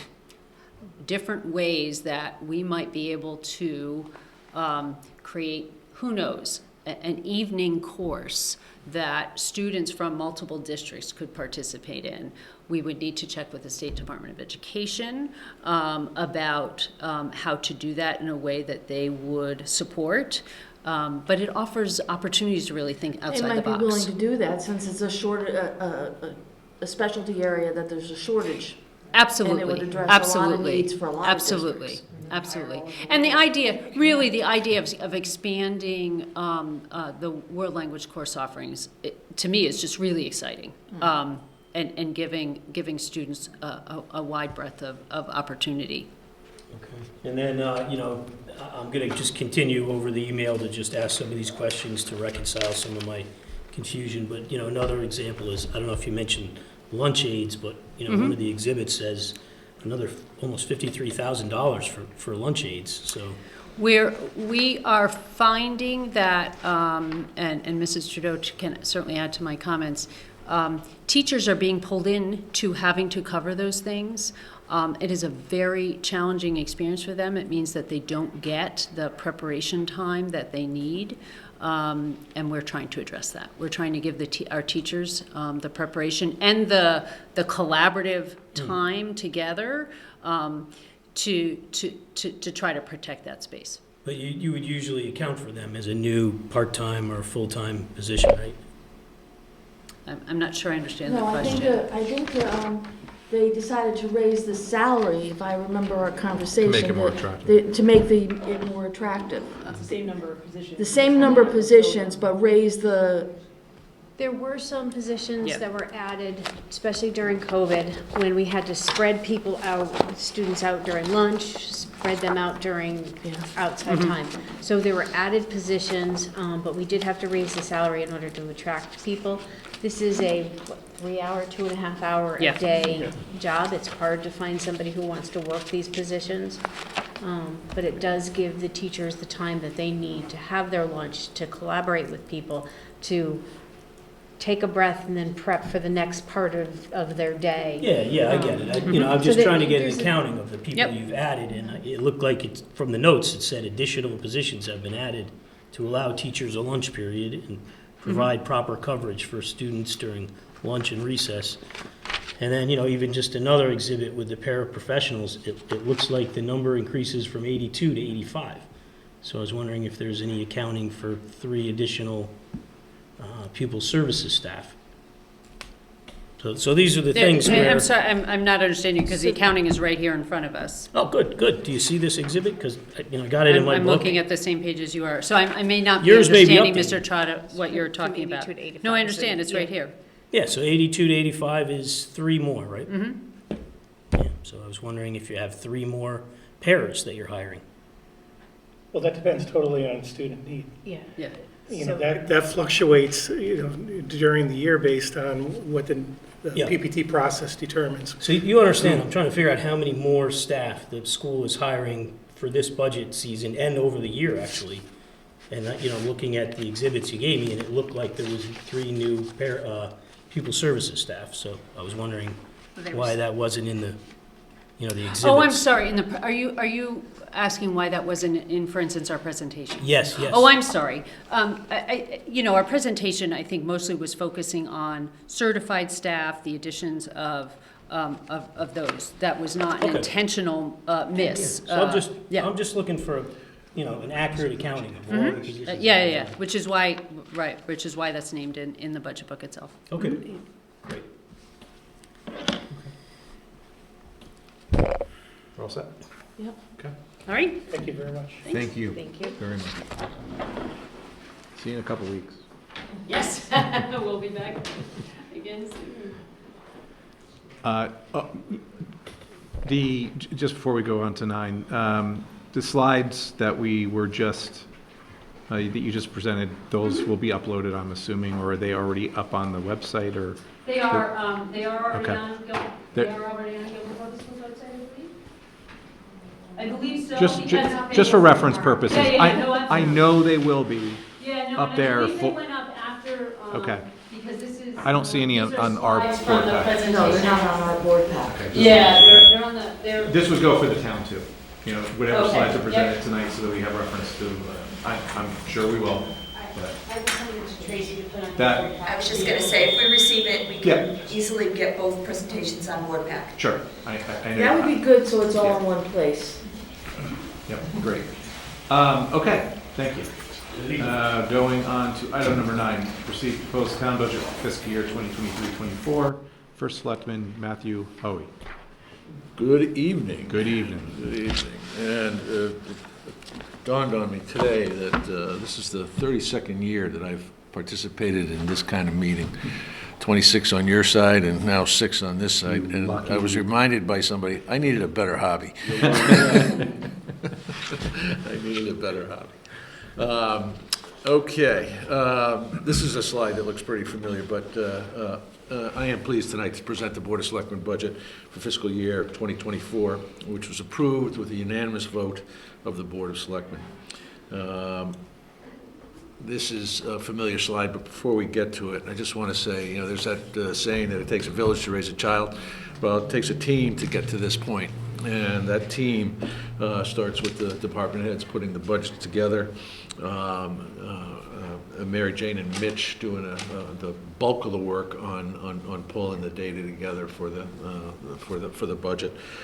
Karen and Tracy in my office who keep me sane through the whole process. Well, maybe sane. That's outfit. And then the Board of Selectmen. And I think they're all here, either via Zoom or in person. And I want to thank them personally for the nature with which we approach this process. It is one that is a collaborative process. It is one where we try to get to consensus and get people comfortable when they may not always be comfortable. So I just want to thank the board. And again, I think that's the hallmark is this is the 6th year in a row we've presented a budget that was passed out unanimously by the Board of Selectmen. So, as I said, this is a familiar slide. The primary missions, there's one difference, and that would be to maintain infrastructure, and we've added sustainability. As sustainability has been and will continue to be a focus going forward, and you'll see at least one reference to that in this document. Okay, Karen, if we go one more. Thank you. Some of these look pretty familiar to you. In terms of maintaining a high level of service with uncertainty in state funding, quite honestly, this is probably the most comfortable I have felt putting revenue numbers up from the state based on the governor's budget presentation last week and the reaction from the legislature, which said not enough, particularly as it related to education funding. So this, the governor's budget represented actually flat funding for this year going forward. So, and that includes a cut, the anticipated cuts. They reinstalled the accelerated reductions in the ECS formula. Some of you may remember that from a couple of years ago.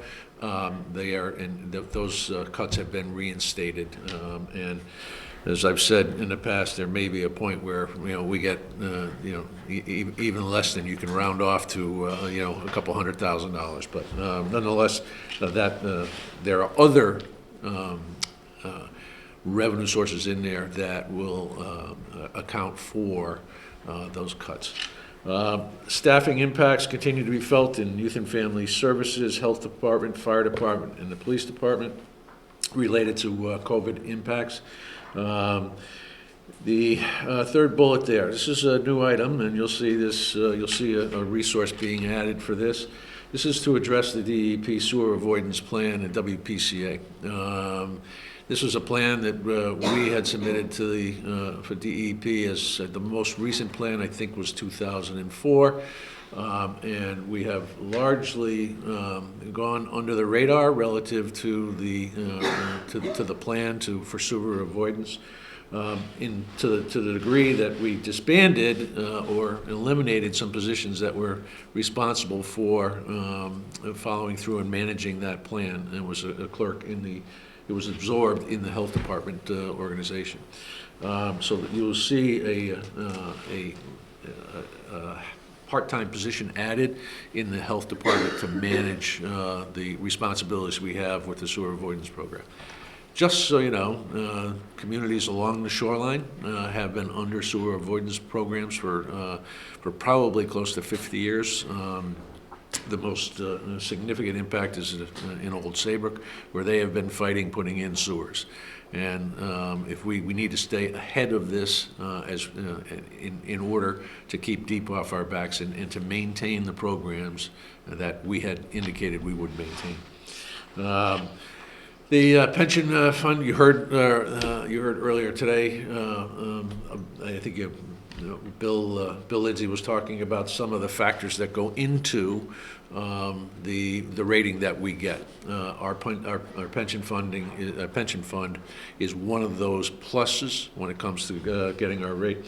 The pension assumption rate will remain this year at 5.75%, And that's after several years, I think 5 years, 5 consecutive years of 25 basis point reductions. And at 5.75, and this is when Bob was on the board and was recommending strongly that we do this, we are among the lowest in the state on the assumption rate. So, and it's prudent.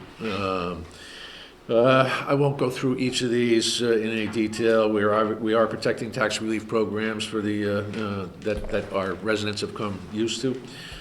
We are addressing significant addressment of the Guilford Employees Association salary deficiencies. This is a multi-year effort that we've been involved in, and I want to thank Sandy. She worked closely with Mitch and the GEA union.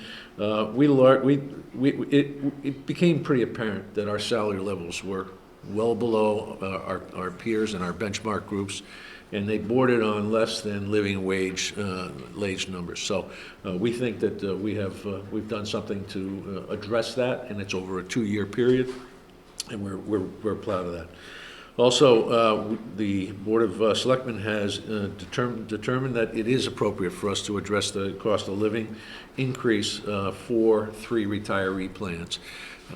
There is only one retiree plan that requires us to evaluate cost of living increases every 2 years, and that's in the police department's retirement plan.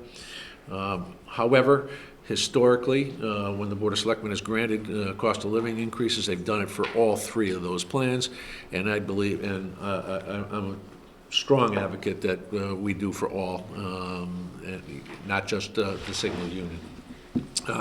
We continue to invest in information technology, permitting software, and also some community engagement tools, which you're going to see rolling out. The most recent one that we did was another survey on cannabis, and you'll be hearing more about that in the Board of Selectmen meeting next Tuesday.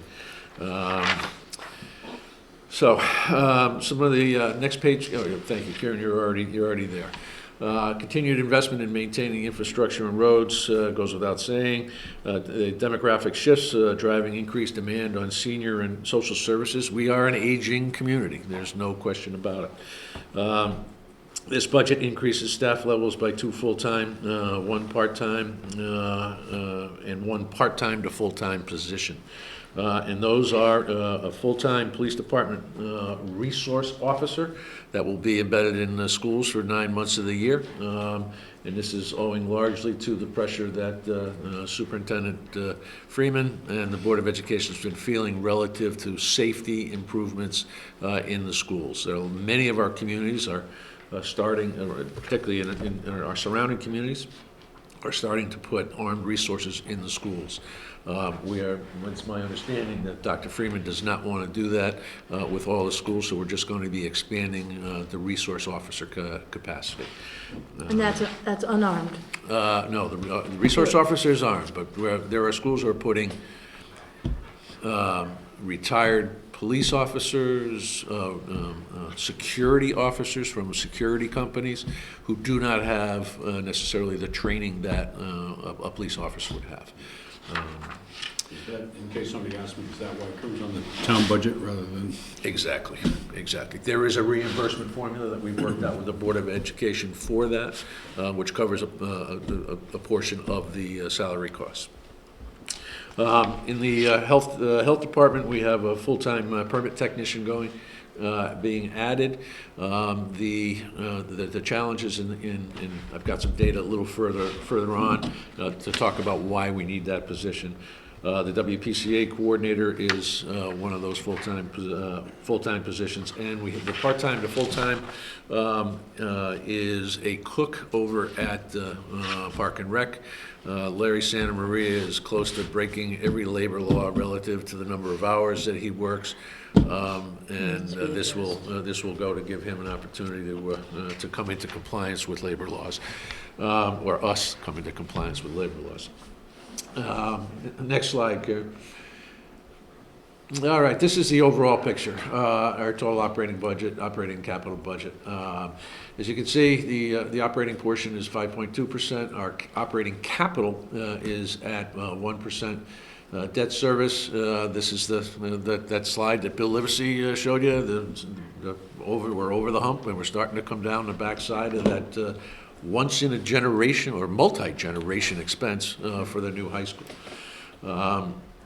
So the overall effect from the Board of Education, Board of Selectmen budget that's being presented tonight is a 3.65% increase, or $1,617,038. Next slide, Karen, please. We didn't just pass along the request that came through. We cut over $500,000, $530,000 out of the department's operating budgets. The capital budget, we dropped by $133,000. So the total was over $663,000 in requests from our department heads. And I have to say, the department heads were very reasonable this year. There weren't, and I think I got to see some heads nodding, that there weren't things that we looked at and said, really? They were all legitimate asks. Next slide, Karen. Okay, increases by major category of the town budget, total salaries, as I talked a little bit about, we are addressing some significant salary discrepancies, and then the general wage increases, which are all by contract, is at a 4.87%. Employee benefits is very reasonable, only a 3.09% increase, and you'll see some more detail on that later. Purchase services up 13%, and as you can well imagine, like everybody else's household budget or business budget, the inflationary trends and impacts are being felt by us as well, particularly as it relates to energy and utility costs. So those are unavoidable and unescapable at this point. Okay. Next slide, please. Already there. This is the employee benefits side, and what I want to show is how we got to that 3.9%, because this is a number we haven't seen in quite some time. The retirement plan contributions, 2.85% increase. The town pension contribution down by 3.3%, and that is while keeping the that very low assumption rate of 5.75%. And it's the hard work we've done over the past 5 years that got us to this point. The defined contribution plans go up because all new employees coming on board, whether they're new hires in new positions or replacing those who are on pensions. So that is why the replacement number continues to be something along this kind of increase. And medical benefits, I don't mean to brag, but I think you guys had about an 8% increase based on the contracts and the distribution. On our side, it's 3%. And these are the numbers based on the experience modifications that we've had over the past couple of years. And we are still going, as you mentioned, someone asked, we are still going out to bid. We don't expect to see significant savings on this side. We do expect to see savings on the stop loss, if anywhere. Okay, increases, next one, next is the operating budget, increases in operating budget. Legal, it may not come as a surprise to you folks, but this being a revaluation year, we anticipate the significant spike in the Board of Assessment appeals, and what we have done is we've analyzed the past three cycles, Mary Jane? Three reval cycles. And there's a classic bell curve, right? It starts, well, it's not really a bell, but yeah, it is a bell over if you run through the three of them. It starts out the first full year after reval, it spikes dramatically and then tails off as it goes back down. In the building department, there's a couple of things here. One is that permit technician. The reason for that permit technician is a significantly increased number of permits. We only have one full-time building official. We have 3 part-time building officials. But more than that, the recent code updates, building code updates, have nearly doubled the number of inspections for most permits. So that means they're out doing more, and the permit growth year over year, particularly through COVID, has been very significant. And we will see some data points on that when we make our presentation to your annual budget hearing. Next up, also, that budget is increasing because this is the first of the departments that we are going to wean off of ARPA funding. This is one of those areas where we saw an increase, and then we hired those part-time building inspectors, 2 of those part-time building inspectors, and so this represents, I think, $35,000 worth of support to the salaries for those inspectors. So this is, we're weaning it off, which we'll need to do eventually for every one of those categories where we are supporting salaries with ARPA funds. Police Department, as I mentioned, there's a new position there. You'll see in the details to follow, replacement, overtime, and service contracts are driving most of those costs. In addition, utility, because they have their own building. Any department that has their own building is going to get hit with energy utility increases. Fire Department, very similar. Replacement salaries as well as utilities are the big drivers there. At Public Works, once again, utilities, some building maintenance, and contracted services are the primary drivers. I talked about the health, the WPCA program. To offset some of those costs, we are going to be reconstituting the fee subcommittee that we had a couple of years ago, because we did not address the health department in those fee increases. So it is time to take a look at that to try to offset some of the new expenses. And then Park and Recreation, even though it shows a 2.9% increase in their operating budget, part of the reason it is not higher is we are starting to use program funds. As they are back to the point where they were prior to COVID, where the programs are running at full steam and they're generating revenue, and then some of that revenue is now going to go back to support the salaries that support those programs, not just the actual cost of bringing in the instructors. Okay, reductions would be next. There's just a few of these. Insurance is the big one, and this is a result that in 2022 we went out to bid, which we typically do every 3-4 years, for our workers' comp and our property and casualty insurance.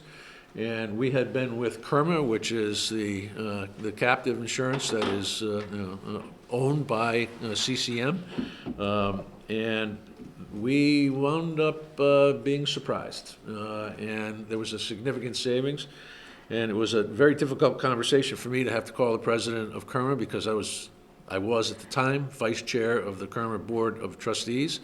And having to leave that was a difficult conversation. So KERMA will continue to try to get back in our good graces, and will probably come back and offer us something this year. But my anticipation is they're not going to get to where these numbers were. The drop in social services is a result of the longtime social service director, Tammy DeFrancesco's retirement, and we're bringing in her replacement, Donna Falcone, at a rate that was not consistent with what we were paying Tammy. And then debt service, obviously, is the anticipated trend, continues to be realized. Components of the major components of the capital budget: vehicles, equipment, infrastructure, building maintenance, technology, and field and lake improvements. When lake improvements would include a management plan, a consultant to manage Lake Quannapoug, and because that's an ongoing challenge to fight the tide of what might be inevitable, which is the decline of that lake, but we continue to try to do what we can. It is a significant form of recreation for a large portion of our community. And obviously, this was pared down from somewhat from the capital request. I think we mentioned we took $133,000 out of what would have shown up in this account. Next slide, please. This is the trend line that we were. Yes, sir. Tape is on about a minute and a half. Minute and a half. This is just like the old days. Right in the middle of Joe's, right? I'm just thinking, unless you go through this quick. Let's get this one. Okay. The Trenton capital projects. The Board of Selectmen sentiment was based on the fact that we were bringing in a 3.65% increase, that we didn't want to accelerate this. This year was not the right year to do it. I think we heard something similar from Dr. Balistraci. But this, this helps us avoid bonding, because some of these projects could in fact wind up in bonding. And also, the American Rescue Plan has helped mitigate some of the increases that we normally would have liked to have done here. And I want to thank both the Board of Selectmen and the Board of Finance for their engagement on utilizing those ARPA funds. Mike, how are we doing here? You got to change it? Okay. Outbreak anyone? Yeah, that sounds good.